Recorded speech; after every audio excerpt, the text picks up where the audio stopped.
એ અખિલ બ્રહ્માંડનું સર્જન, સંચાલન અને પાલન કરનારી શક્તિ સ્વરૂપા માં છે, જેને શ્રદ્ધા જગતના લોકો જગદંબા કહે છે. એ સર્વવ્યાપક માએ આખા આકાશનું જે ઓઢણું ઓઢ્યું છે ને, એ ઓઢણું એટલે જ આ ભેળિયો. માડી તારા ભેળિયામાં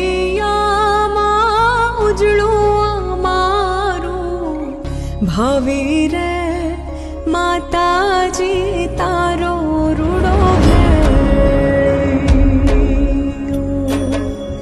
માડી તમે ભલો રે